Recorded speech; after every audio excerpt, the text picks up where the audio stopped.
Episode 3 of the Water Smart Dams podcast takes us beneath the surface to explore subsurface water harvesting. We'll discuss how to select the right site, the mechanics of drainage, and how to ensure your water harvesting system is both effective and sustainable. What are things that you're looking for straight away with paddocks to see that they're going to be good for drainage? Well, most soil types you can get a certain amount of water out of, but your gravel laterites, usually your Jarrah-Rigum country that we've got around here, is the most water productive.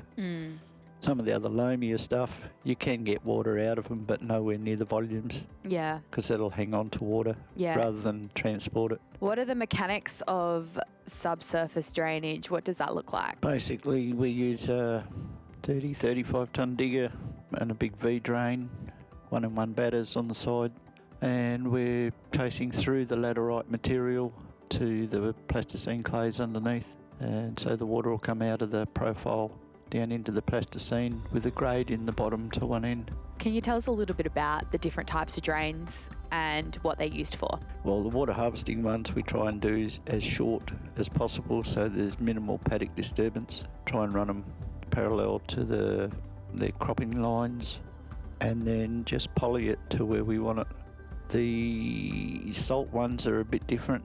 We're basically trying to take the saline water out of the country in the lower country and back up to some of the areas have actually got quite a lot of fresh water actually stored above flats and stuff like that in gravel country, and we're actually harvesting a lot of that's actually fresh water that is come down through the profile, hits the clay layers, the plastic clay layers in your flats, is brought up nearly to the surface, and then the water's evaporated, leaving the salt behind.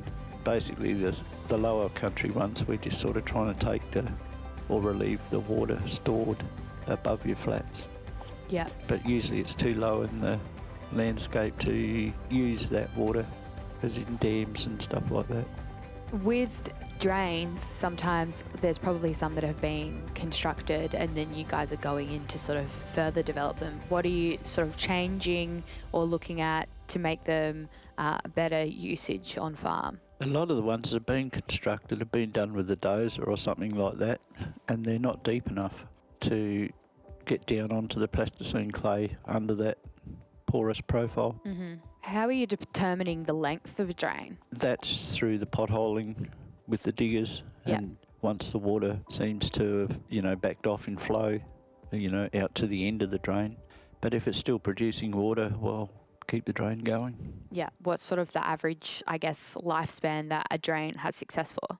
Really, the lifetime of the drain in there, because every year it rains, it's just recharging your upper profiles, upper slopes, and they take a bit of maintenance every now and then. You've got to run along and clean them. But apart from that, no, they'll just keep going. Obviously, you've got a long, extended reach of what the drain length is. What are you doing here to account for seepage? All we're just chasing is, as much water as we can get, but we've also got to work with the farmer as well. And everything has to work with these tram lining systems they're doing now, which is very hard. With your method, what has been a success for some of the growers that you've worked with? Some that have had pretty serious water issues now don't have water issues at all. Yeah, they are able to fill, or 3 parts fill, reasonable sized dams most years out of this water harvesting method. So, and they don't use any surface water, that's all excluded. So it's only relying on this very clean subsurface drainage system that is actually filling dams.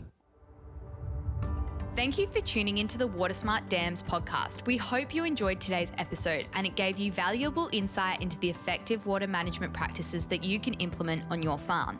This project is jointly funded through the Australian Government's Future Drought Fund and the Western Australian State Government's Agricultural Climate Resilience Fund.